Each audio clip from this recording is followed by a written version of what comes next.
Hi everybody, and welcome to Spirit Wise. I'm Rai-na. I've been absent for about a month, mostly because of illness and vacation, but I'm back. And this is the next video I've prepared for you. One of my gifts is being able to keep track of people once they've passed. It's something I like doing and something that I feel is important. And if Spirit has gifted me with this, then I am ever grateful for it. I didn't know at the beginning that's what I was doing. And again, you think it's your imagination, but it isn't. It actually, once you realize the signals, you realize what's actually happening. And I'm wondering if any of you have had that same kind of experience. Do you dream about them?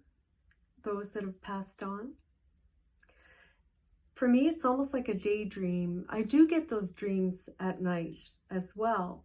And they're unmistakable because it feels like you're really talking to those loved ones that have passed on. I loved my grandmother so much. She mothered me, and it was a very special bond. And I was so sad after she passed away. I was in my late 20s. I missed her so much, and I would dream of her, but not very often. But I'd be talking with a friend of mine, and we both loved our grandmothers dearly, and all of a sudden, I'd get these flashes in my eyes, these lights, and I thought, I didn't know what that was. I've had them forever. I thought everybody had those. But they coincided so closely to our talk of our own grandmothers and how much we love them and how long they've been gone and how much we miss them. And there were those flashes. I finally clued in. That was my grandmother. Those flashes signaled her. But more than that, I learned that those flashes, those beautiful blue and white flashes, signaled presence and signaled spirit. That was kind of a revelation for me and something I was really happy to discover in myself. And you know, after that, I stopped missing her so much because I just felt her being that close to me all the time. There was a time where my father-in-law passed, and he was so sick. And it was probably my first experience being that close to someone who was at end of life through his cancer journey. I remember being at church that morning. My husband got a call to go and be with his father because the end was imminent. And I was sitting in church, and there were prayers. The minister was doing his prayers. And all I remember thinking is, oh God, he was suffering so much. Might his suffering be at an end?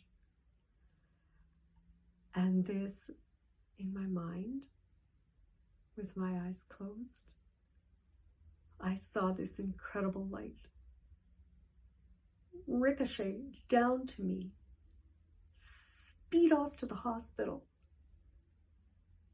and take my father-in-law up and away. And when the prayers ended, I almost turned to the person next to me and said, he just died. I'm not saying that. You'll think I'm crazy.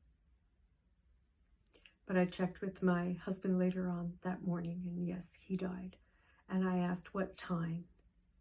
And it was the exact time that the prayers had ended. That was a gift. I never talked about it for years.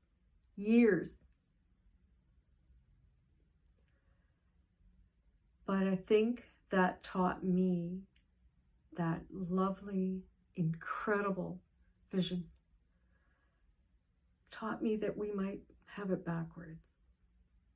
There are no words in the English language to describe how fast, not adequate of a word, but how fast the burst of light, the incredible speed and the joy, the sheer joy with which he leapt and burst forward and up. To me, that was a very comforting image. I like to think my grandmother went that way. She said my grandfather would always come. She always said that. He's going to come and get her. And the nurse who was with her at the very end said my grandmother looked up as if her name was called. And then her head just dropped forward gently, and she was gone. All this does is reinforce in me this life after life. They're my stories, and they're only stories unless you experience something like this yourself. But they're wonderful to be aware of them and know. And if it gives comfort to others to understand that life goes on, the person that you are lives on, just in a different form.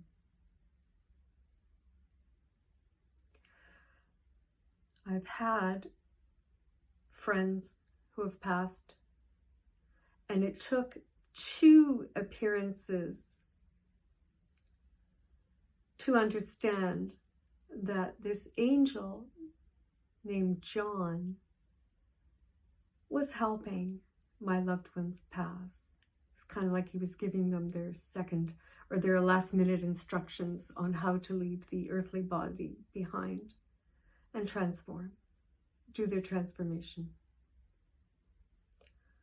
By the 3rd person, where John was present again, I remember thinking, I think he's attached to me.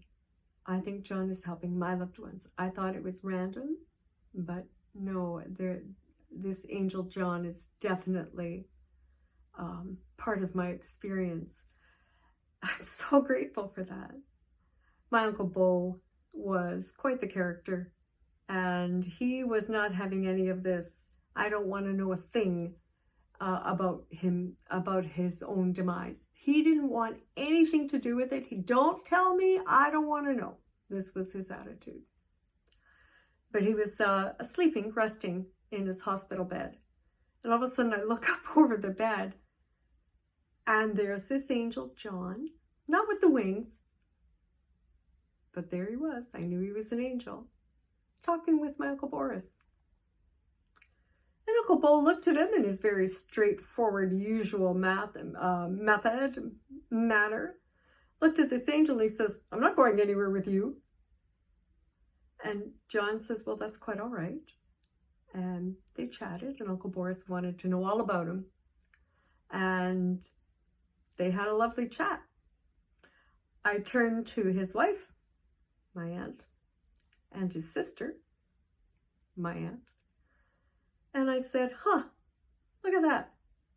There's Uncle Bo. He's the only one I could think of that would argue with an angel. And there he was. So we got a bit of a chuckle out of that. But I kept track of when he passed. And I was able to see when he made it, when his transition was complete, and he made it.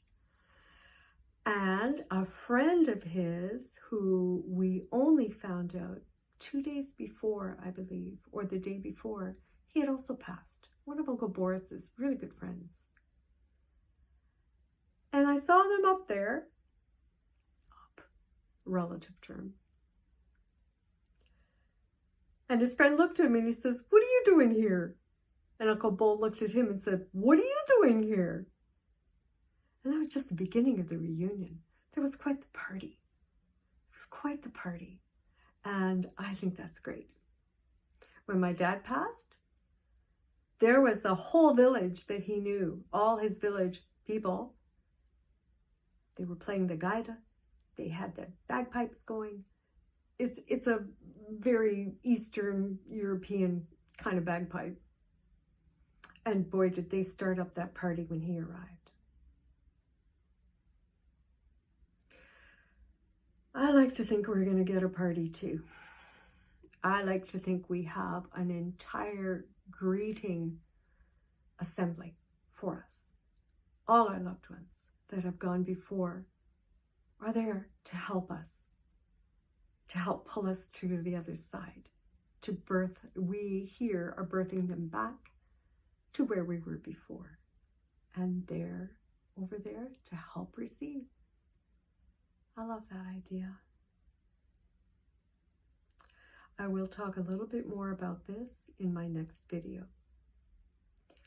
Thank you for joining me and walking with me on the path to the Spirit Wise.